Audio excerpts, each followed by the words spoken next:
이 밤 하나님께서 우리에게 주신 말씀입니다. 사무엘하 10장 1절에서 5절의 말씀 교독하겠습니다. 그 후에 암몬 자손의 왕이 죽고 그의 아들 하눈이 대신하여 왕이 되니 다윗이 이르되 네가 나아스의 아들 하눈에게 은총을 베풀되 그의 아버지가 내게 은총을 베푼 것 같이 하리라 하고 다윗이 그의 신하들을 보내 그의 아버지를 조상하라 하니라. 다윗의 신하들이 암몬의 자손 땅에 이르매 암몬 자손의 관리들이 그들의 주 하눈에게 말하되 왕은 다윗이 조객을 당신에게 보낸 것이 왕의 아버지를 공경한 줄로 여기시나이까? 다윗이 그의 신하들을 당신에게 보낸 이 성을 엿보고 탐지하여 함락시키고자 함이 아니니까 하니 이에 하누니 다윗의 신하들을 잡아 그들의 수염 절반을 깎고 그들의 의복의 중동 볼기까지 자르고 돌려보내매 5절 같이 읽겠습니다. 사람들이 이 일을 다윗에게 알리니라. 그 사람들이 크게 부끄러워하므로 왕이 그들을 맞으러 보내 이르기를 너희는 수염이 자라기까지 여리고에서 머물다가 돌아오라 하니라. 아멘. 할렐루야. 거룩한 하나님을 경배하도록 예배 자료로 이끌어 주신 하나님께 모든 감사와 찬송과 존귀와 영광을 올려드립니다. 이 예배 가운데 하나님의 임재를 마음껏 누리고 경험하며 거룩한 예배자로 예배하는 저와 여러분이기를 축복합니다.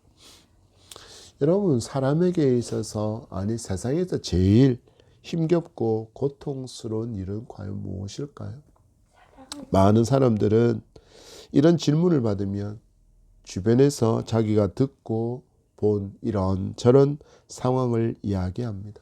그런데 솔직하게 표현을 해보라고 하면 지금 내가 겪고 있는 그 일과 그 상황의 힘겨움과 고통이 제일 크다 할 것입니다. 왜 그렇습니까? 다른 사람의 고통은 내가 직접 경험해 볼 수 없으니 그 힘겨움과 고통의 무게를 가늠하기가 사실 쉽지 않습니다. 그렇지만 내가 지금 겪고 있는 힘겨움과 고통의 무게는 누가 감당해야 합니까? 내가 오롯이 감당해야 하니까 제일 힘겹고 제일 고통스러울 수밖에 없는 것입니다. 그래서 내가 지금 겪고 있는 힘겨움과 고통이 제일 크다고 우리는 늘 느끼며 살아가는 것 같습니다. 이런 힘겨움과 고통을 당하는 이에게 다가와서 조용히 손 내밀며 그에게 진심 어린 격려와 도움의 손길은 얼마나 큰 감동이 되는지 두고두고 그것을 가슴에 새기며 그 고마움을 잊지 않게 됩니다. 그런데 사람이 참 그런 게 화장실 들어갈 때랑 화장실 갔다가 나올 때가 너무 다르지 않습니까? 힘겹고 고통스러운 시간이 지나서 내게 번영과 형통이 찾아와서 세상의 염려 근심에서 조금 자유롭게 제어되지면 그날에 내게 베풀었던 그 위로와 격려의 손길을 까맣게 잊고 살아가게 됩니다. 이런 상황들은 드라마에서 보면 참 많이 마주하게 됩니다. 한겨울 처마 아래 나가보니까 웬 꼬맹이 하나가 거기서 눈을 피하면서 오돌오돌 떨고 있는 모습을 발견하게 됩니다. 너무 불쌍해서 집으로 데려와서 자기 자녀처럼 키우는 장면들이 있지 않습니까? 그런데 어떤 일이 일어납니까? 그 추운 겨울 자기를 집 안으로 들여서 살게 해준 그 사람의 소유가 탐나기 시작합니다. 특히 그 사람에게 자녀가 있다 그러면 라이벌로 느껴서 각종 술수를 모두 동원해서 그들을 파별로 이끌어가는 후에 어떡합니까? 자기가 그 모든 재산을 가로채 버립니다. 그래서 이런 장면을 보면서 이런 말을 하지 않습니까? 머리 검은 짐승은 함부로 집에 들이는 것이 아니다라고 말하는 장면을 보게 됩니다. 여러분, 오늘 성경에서 이렇게 진심 어린 호의를 악으로 갚는 사람을 우리는 마주하게 됩니다. 이건 여러분 우리의 삶에서 너무 많이 자주 마주하는 현실이지 않습니까? 이런 상황을 마주할 때 이제 우리는 어떤 지혜로 살아가야 할지를 말씀 가운데 배우는 풍성한 은혜가 있기를 축복합니다. 다윗은 하나님을 경외함으로 하나님이 이름으로 맺었던 사울과 요나단과의 언약을 기억하며 사울 집안의 남은 후손인 요나단의 아들 무비보셋을 자기 품으로 품고 있는 그 모습, 그에게 하나님의 헤세드를 베풀어주는 모습을 보았습니다. 그리고 이 헤세드의 마음이 외교 현장으로 이어지는 장면으로 오늘 10장의 말씀이 시작됩니다. 첫 강의 주제는 베푼 호의가 악의로 돌아올 때, 우리 1절과 2절의 말씀 봤습니다.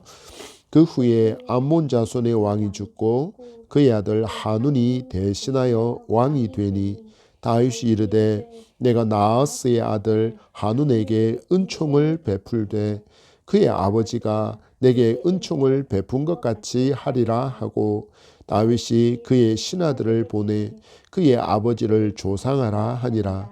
다윗의 신하들이 암몬 자손의 땅에 이름에 아멘. 암몬인을 다스리고 있었던 나하스가 죽었다라는 소식, 그리고 그의 아들인 하눈이 왕이 되었다는 소식을 다윗이 듣게 되었습니다. 그래서 조문과 함께 왕의 등극을 축하하기 위해서 사절단을 파견하고는 모습이 보게 됩니다. 다윗이 이 암몬왕 나하스에게 어떤 은총을 입었는지 성경에는 구체적으로 그것을 언급해 주고 있지 않기 때문에 그 내용을 우리가 정확하게는 알 수 없지만 상황으로 볼 때 사울에게 쫓겨다니는 도망자 그때의 이 나하스에게 구원의 손길을 받은 게 아닌가라고 추측해 볼 수 있을 것 같습니다. 다윗은 보면 굉장히 단순한 사람입니다. 막 복잡하게 계산하고 그러지를 잘 못하는 것 같습니다. 그는 자기가 예전에 내게 은혜를 베풀었던 그 왕 나하스에게 그 은총을 내가 받았다라는 것을 기억하고 이제 그가 죽고 그리고 그의 아들이 왕이 되었다는 그 이야기를 듣는 순간 내가 그에게 감사의 뜻을 표하고 그 죽음을 애통해하며 또는 그의 아들이 왕이 되었음을 축하하기 위해서 공식적으로 외교 사절단을 파견하고 있습니다. 우리는 말씀을 통해서 다윗이 자기가 받았던 은혜를 잊지 않고 잘 갚는 사람이다라는 것을 보게 됩니다. 여러분, 성도의 삶도 마찬가지여야 합니다.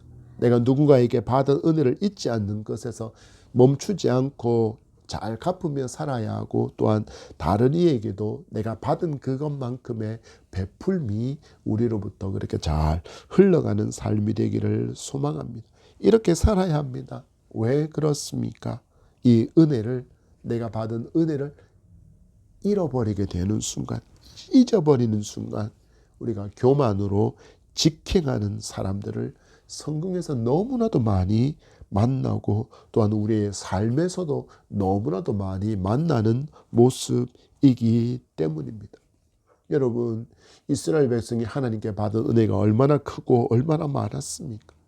그렇지만 그들이 하나님의 은혜로 말미암아 그 40년의 광야의 모든 세월들을 끝내고 가나안에 들어와서 가나안의 풍요함을 마주하는 순간에 그들은 하나님께 받은 은혜를 싸그리 다 잊어버리고는 하나님을 떠나 우상을 숭배하기 시작했습니다.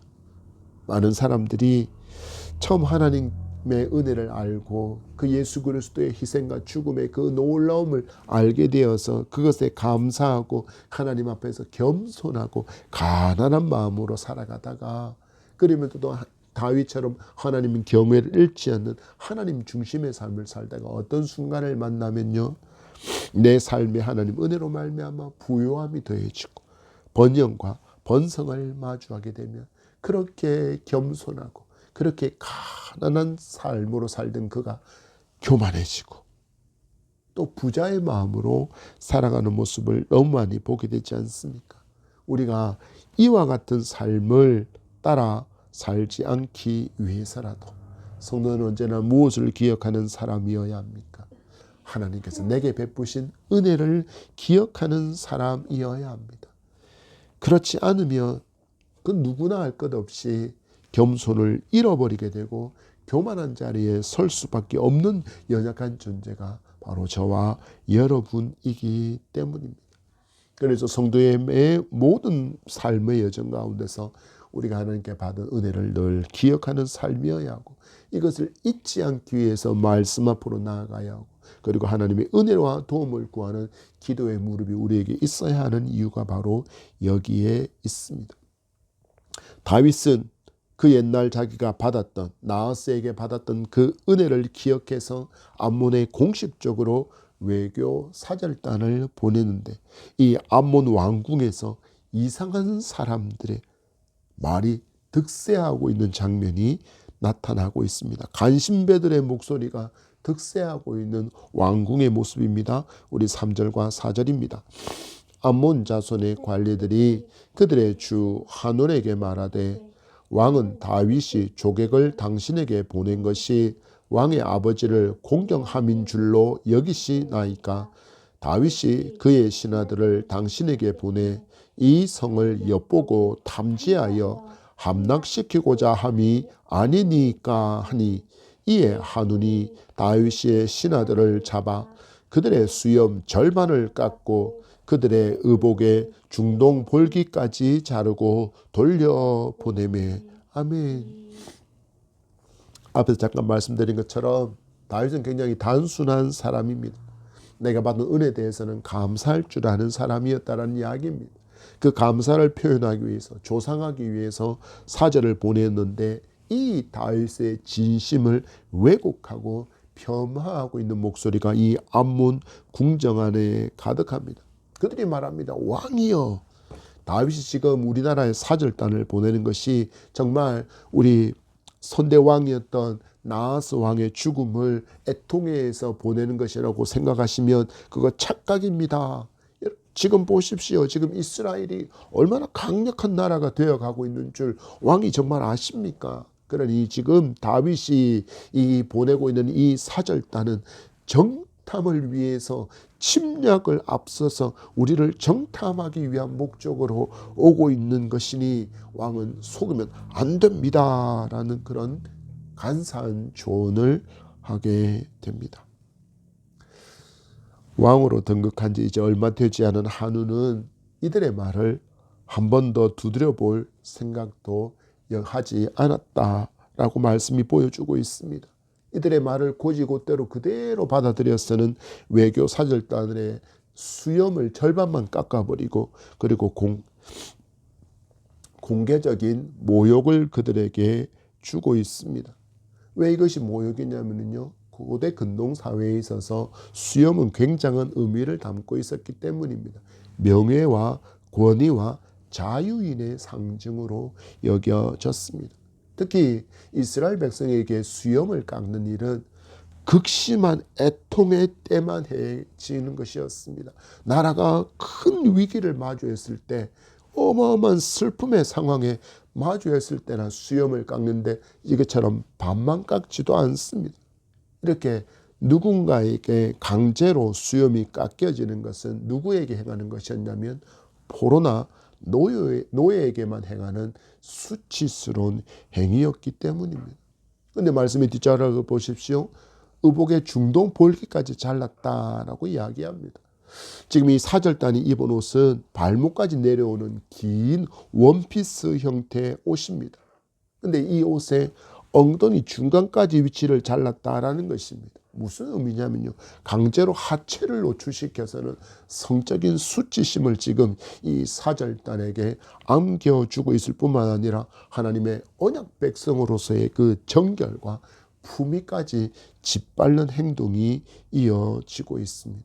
여러분, 제가 말씀드리지 않습니까? 이들이 지금 누구입니까? 다윗이 공식적으로 슬픔과 축하를 위해서 보낸 외교 사절단입니다. 이들은 지금 다윗을 대신해서 이 암몬에 간 것입니다. 그럼 여러분, 이들에게 행한 것은 누구를 향한 모욕이 되는 것일까요? 먼저는 이미 사절단 자신들에게와, 그리고 이들을 대표로 보낸 다윗에게와, 그리고 이스라엘의 하나님을 모욕하는 일이 되고 만 것입니다. 여러분, 우리가 믿음의 길을 가면서 하나님께서 은혜와 사랑에 감사하는 마음으로 이 은혜를 베풀며 살고자 하는 노력을 참 많이 하게 됩니다. 그래서 할 수 있으면 최선의 노력을 다해서 이웃과 주변을 섬기려고 합니다.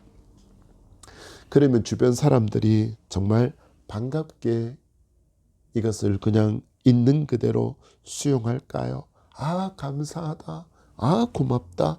역시 크리스천들은 다르구나라고 반응합니까? 아니면 한눈의 신하들처럼 베베 꼬여서 야, 또 우리 교회 데려가려고 저거 수쓰네. 뭔가 목적이 있어서 이렇게 하는 행동이라고 치부하는 경우가 실상은 훨씬 더 많습니다. 문제가 있습니다, 여러분. 우리가 이런 상황을 마주하면 어떻게 대처하느냐라는 것입니다. 당신들 오해하고 있습니다라고 설명을 하자니 이 설명도 들으려고 하지 않습니다. 그렇다고 말을 이어가려고 하니 다툼이 될 것 같아서 조심할 수밖에 없습니다. 그래서 어떻게 합니까? 속으로는 너무 불편하고 속에서는 막 끌어올 때도 있지만 너무너무 억울하지만 꾹 참고 지나는 때가 성도에게 얼마나 많은지요. 여러분, 오전에 말씀 봤습니다. 사람들이 이 일을 다윗에게 알리니라. 그 사람들이 크게 부끄러워함으로 왕이 그들을 맞으러 보내 이르기를 너희는 수염이 자라기까지 여리고에서 머물다가 돌아오라 하니라. 아멘. 다윗이 자기 사절단이 암몬에서 당한 수치스러운 일을 이제 듣게 되었습니다. 그리고 그 수치와 그 부끄러움으로 말미암아 몸부림치고 있는 그들을 위로합니다. 얼마만큼 그들이 수치스러웠는지 여기에 성경에 크게 부끄러워한다라고 쓰여진 히브리어 단어를 번역해 보면 인격이 파괴될 정도의 깊은 굴욕감을 의미하는 것이 크게 부끄러워한다는 이야기입니다. 그러니까 이 사절단들이 암몬 사람에게 가서 수염이 반 잘려나가고 그리고 중동 볼기까지 성기가 드러날 만큼 그렇게 옷이 잘려진 채로 그렇게 되돌려진 바 된 그 일이 그들이 인격적으로 파괴될 정도의 깊은 굴욕감을 경험하는 것이었다라는 것입니다. 그래서 다윗이 어떤 조치를 합니까? 이들의 수염이 자라기까지 여리고에서 머물다가 돌아오며 그들의 수치가 다른 사람들에게 드러나지 않도록 다른 사람들에게서 시선이 가려지도록 해주고 또한 그들 스스로 몸뿐만 아니라 이 인격이 파괴될 정도의 깊은 굴욕감을 극복할 수 있는 그런 시간들을 그들에게 허락해주며 그들에게 배려를 베풀고 있는 모습을 보게 됩니다.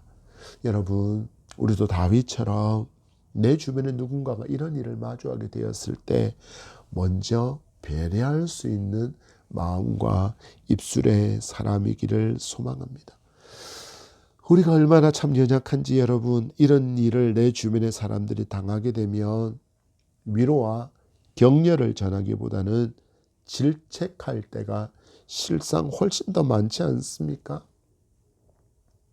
내 자녀가 혹은 내가 아는 누군가가 바깥에서 불미스러운 일을 당하고 들어오게 되었을 때 우리는 보통 어떻게 반응합니까? 야, 네가 처신을 잘못했기 때문에 이런 일을 당한 것 아니냐?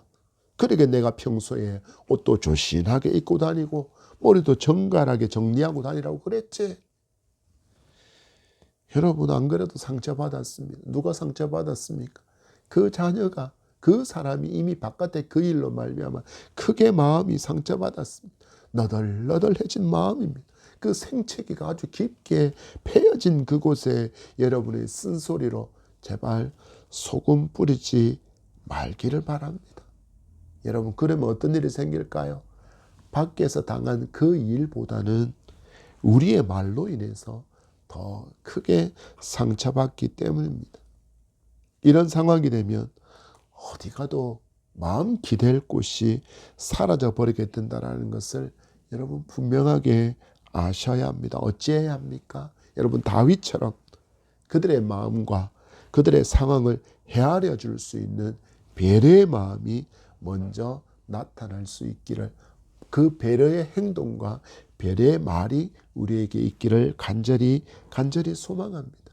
여러분 여기에서부터 위로와 회복의 역사가 시작된다는 것을 믿기 바랍니다.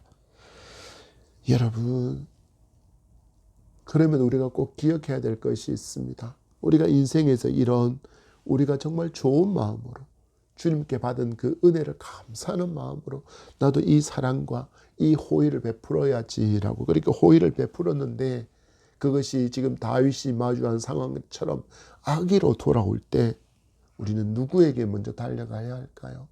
우리의 최고의 위로자이신 예수님 그 품으로 달려가서 먼저 위로받기를 사모하는 저와 여러분이기를 소망합니다. 두 번째 강해의 말씀입니다. 늦은 자각과 더 미련한 선택. 여러분 6절의 말씀 보십시오. 암몬 자손들이 자기들이 다윗에게 미움이 된 줄 알고 암몬 자손들이 사람을 보내 벳느홉 사람 아람 사람과 소바 아람 사람의 보병 2만 명과 마아가 왕과 그의 사람 1000명과 돕 사람 12,000명을 고용한지라. 아멘.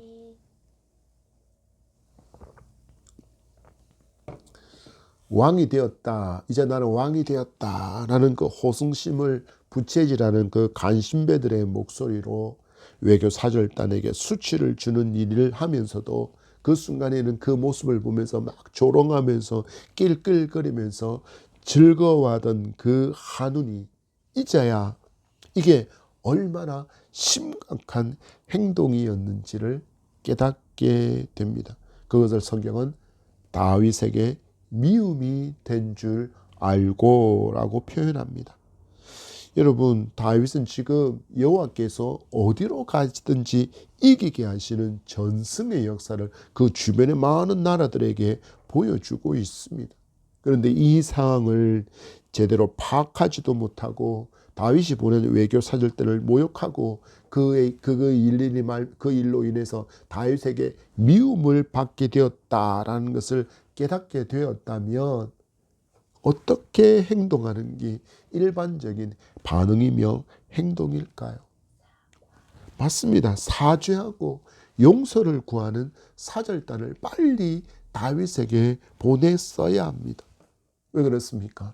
위정자의 책임은 그 나라의 안녕이지 전쟁에 있지 않기 때문입니다. 그런데 이 미련한 왕 한우는 사죄와 용서를 구하는 사절단을 파견하는 대신에 주변 나라에서 용병을 채용해서는 다윗과 전쟁을 치르려고 합니다. 여러분 어떤 교훈입니까? 어리석은 위정자가 세워지면 결국 그 모든 피해는 고스란히 누가 떠안게 됩니까? 백성이 떠안게 됩니다. 여러분 우리 6월 달에 지방선거가 있습니다. 여러분 정말 많이 기도하시면서 일꾼을 잘 선택할 수 있는 지혜와 명철을 하나님께서 부어달라고, 그리고 여러분도 두드리고 잘 두드려서 정말 헌신할 수 있는 일꾼들을 뽑기 위해서 애쓰고 노력하는 일이 여러분에게 있기를 소망합니다. 좋은 일꾼을 뽑아야 백성을 위해서 일하는 일꾼이 될 것이기 때문입니다. 그렇지 않으면 백성 위에서 군림하며 백성의 고열을 뽑아서 빨아먹는 패악한 위정자가 또 등장하게 될 뿐임을 여러분 분명하게 기억할 수 있기를 바랍니다. 우리에게는 이 한운과 같은 어리석은 위정자가 세워지지 않도록 우리 또 많이 기도하고 또 많이 기도해야 될 줄 믿습니다. 한운의 이 어리석은 결정으로 인해서 어떤 일이 일어납니까? 백성들이 이제 죽음의 전장터로 내몰리게 되었습니다. 여러분 이 전쟁이 왜 어리석고 미련한 전쟁입니까? 이 전쟁은 암몬이 결코 이길 수 없는 전쟁입니다. 그들이 모욕한 것은 외교 사절단만이 아니었기 때문입니다.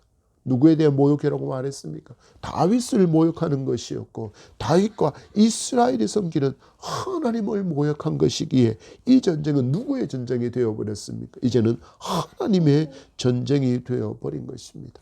하나님께서 함께 하시는 전쟁은 어떤 강력한 군대와 어떤 최첨단의 무기가 있다 할지라도 결코 이길 수 없습니다.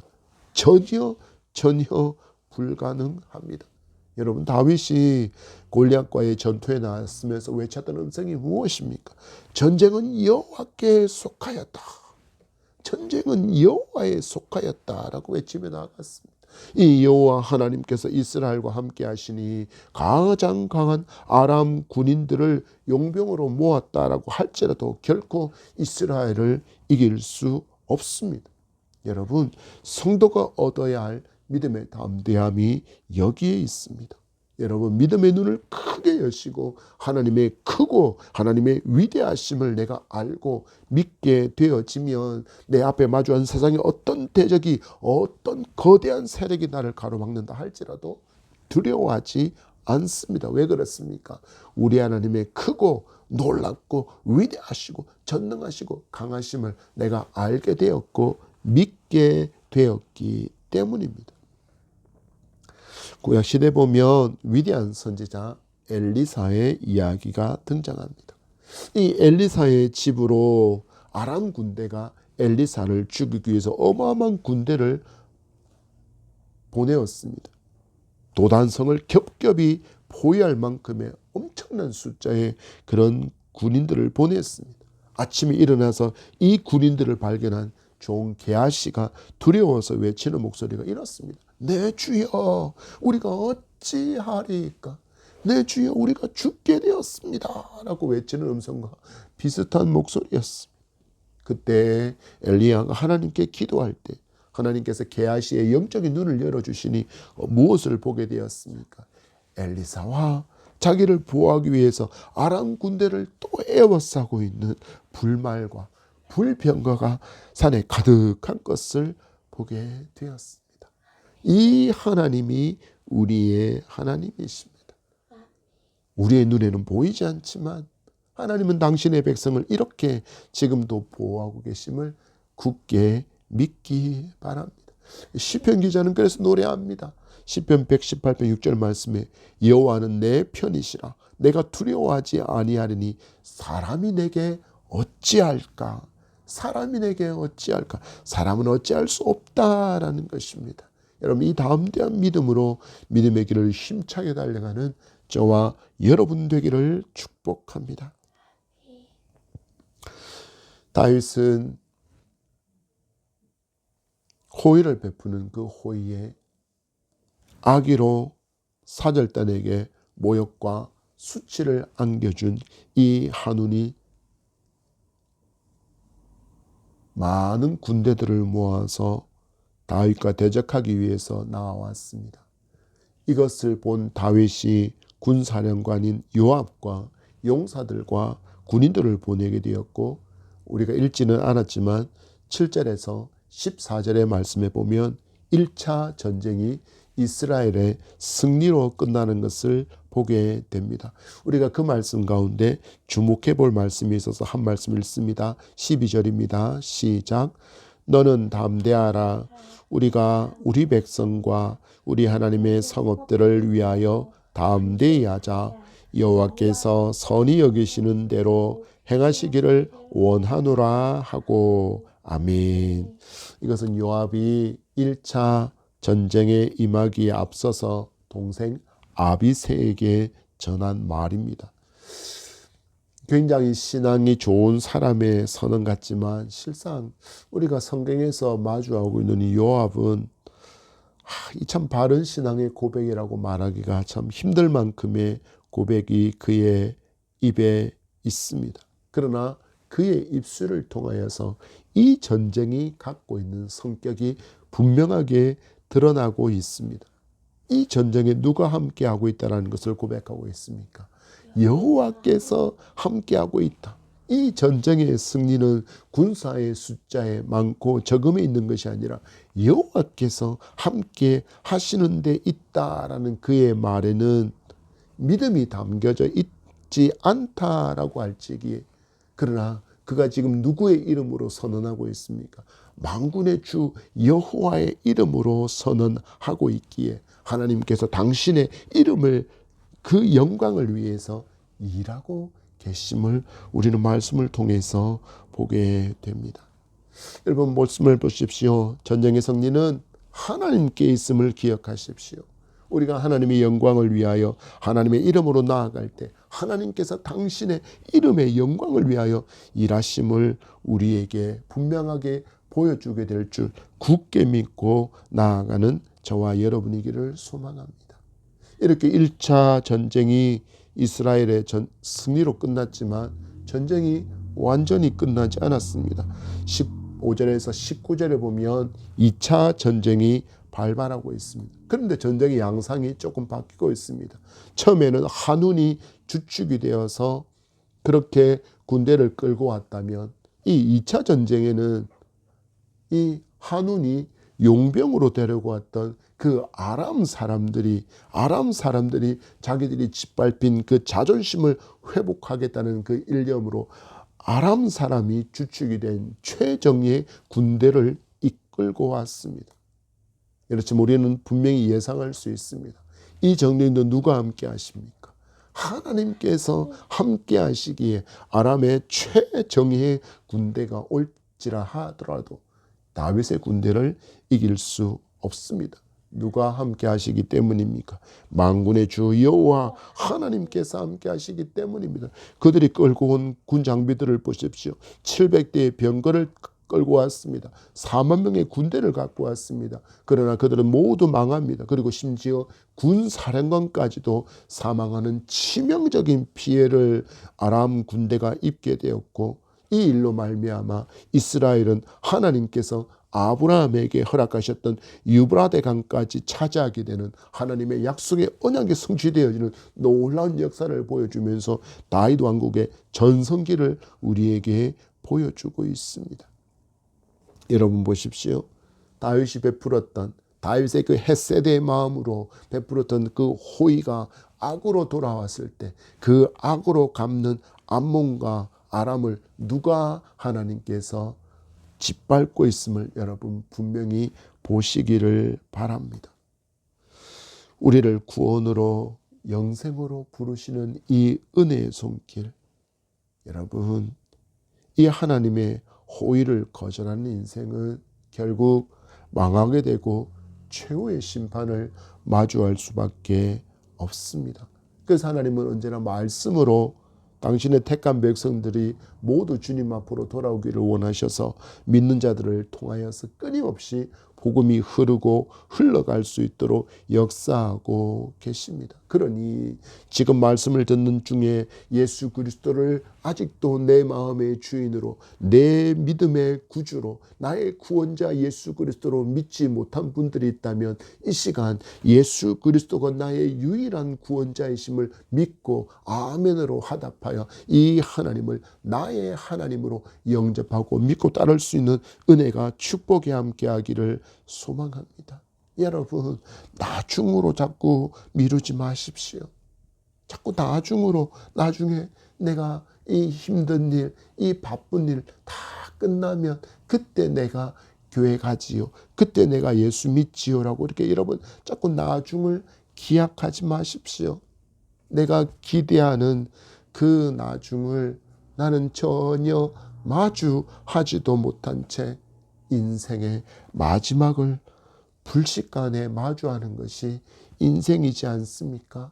여러분, 우리 인생을 어떻게 표현합니까? 오는 것은 순서가 있어도 가는 데는 순서가 없다라고 말하지 않습니까? 80 먹은 할아버지가 있다 할지라도 이제가 20살이 된 젊은 아이가 먼저 사고로 세상을 떠날 수도 있는 것이 우리의 인생의 실체이지 않습니까? 그렇다면 여러분, 다음으로, 나중으로 여러분 미루고 그것을 의지하려고 하지 마시기 바랍니다. 지금 말씀을 들은 이 순간에 하나님의 호의를 믿음으로 수용할 수 있기를 바랍니다. 또한 여러분, 하나님께 받은 은혜와 하나님께 받은 그 사랑에 너무나도 감사해서 내가 이 사랑을 전하리라, 내게 주신 것으로 내가 그리스도의 사랑을 실천하리라 베풀었던 그 호의를 악으로 갚는 이들 앞에서 여러분 좌절하고 슬퍼하지 마시기 바랍니다. 여러분, 누가 보고 계셨습니까? 누가 듣고 계셨습니까? 우리 하나님께서 보고 계셨고 우리 하나님께서 듣고 계셨습니다. 하나님께 맡기고 하나님의 도움과 능력을 구하며 나아갈 때 하나님께서 우리를 위하여 일해 주심으로 세상의 공격이 오히려 하나님의 약속의 성취를 더욱더 빠르게 하는 놀라운 역사를 여러분 분명히 믿음으로 마주하게 될 줄 믿습니다. 말씀을 맺습니다. 여러분에게 질문하겠습니다. 호의를 베풀었는데 악으로 돌아와서 혹시 여러분 너무너무 억울하십니까? 그래서 그들에게 베푼 내 호의, 그 진심이 마치 쓰레기통에 처박힌 것 같아서 혹시 잠도 들지 못하는 그 억울한 밤들을 보내고 계시지는 않습니까? 역시 여러분, 혹시 그렇다면 상황에 매몰되지 마시기 바랍니다. 다윗은 수치를 당했지만 누구를 신뢰했습니까? 그 수치를 회복시키시고 갚으실 하나님을 신뢰했습니다. 하나님이 다 보고 계셨습니다. 하나님께서 다 듣고 계셨음을 여러분 굳게 붙들기를 바랍니다. 그리고 여러분, 잘못된 길임을 알았을 때는 즉시 멈출 수 있기를 바랍니다. 여러분, 한운처럼 용병 사서 버티려고 하지도 마시기 바랍니다. 무엇이 길입니까? 다윗이 가장 잘 아는 것처럼 선지자가 와서 꾸짖었을 때 하나님 앞에 납작 엎드려서 회개하는 그 아름다움을 너무나도 하나님께서 사랑하셨다라는 것을 기억하면서 하나님 앞에 엎드리는 것만이 내가 사는 길이고 우리의 가정이 살리는 길임을, 우리의 주변을 살리는 길이라는 것을 여러분 굳게 믿기 바랍니다. 그리고 여러분, 마지막으로 끝까지 다른 사람이 내가 전심을 다해서 그리스도의 받은 사랑 때문에, 그 은혜 때문에 내가 견딜 수 없는 그 사랑의 마음으로 그들에게 호의를 베풀었을 때 그 호의를 나에게 악으로 갚는 이가 있다 할지라도 여러분은 헤세드를 놓치지 않고 살아가기를 바랍니다. 세상이 나를 배신해도 나는 하나님께 받은 은혜로 살아갈 수 있기를 바랍니다. 세상이 악으로 나의 호의를 갚는다고 해서 나도 똑같이 악으로 갚는다면 여러분, 예수 믿은 내가 저들과 어떤 구별이 있겠습니까? 호의를 악으로 갚는 세상에서 우리는 하나님의 이름을 붙잡고 담대하게 걸어갈 수 있기를 소망합니다. 그 끝에 우리가 1차, 2차 전쟁을 승리로 이끄신 그 하나님께서 우리를 위하여 예배해 두신 승리가 있음을 믿음의 눈으로 볼 수 있기를 바랍니다. 여러분, 이 믿음으로 승리하는 여러분의 삶이 되기를 축복합니다. 기도하겠습니다. 참 고마우신 아버지 하나님, 감사합니다. 오늘 사무엘하 10장의 말씀을 통하여서 하나님의 사랑을 기억하며 베푼 호의가 악의로 돌아오는 이 서글픈 현장을 보았고, 그 서글픈 현장 속에서 하나님께서 역사하시는 모습도 보았습니다. 하나님, 우리가 하나님께 받은 은혜와 사랑이 너무 감사하고 커서 그것을 사랑으로 베풀려고 할 때 그 진심을 왜곡하고 모함하는 목소리가 얼마나 많은지요. 그 목소리들 앞에 주눅들지 않게 하시고 끝까지 하나님의 긍휼을 붙들고 하나님의 그 긍휼을 베풀며 살아갈 수 있도록 도와주시옵소서. 이 삶 끝에 다윗에게 승리를 주신 하나님의 승리가 우리에게도 마주하게 준비되어 있음을 믿음으로 붙들고 나아갈 때 믿음의 역사를 보는 기쁨이 우리에게 넘칠 수 있는 은혜를 베풀어 주옵소서. 하나님, 돌아가는 발걸음들 하나님의 은혜와 도우심 가운데 기쁨의 발걸음 되어질 수 있도록 역사하여 주시옵소서. 예수 그리스도의 이름으로 기도합니다. 아멘.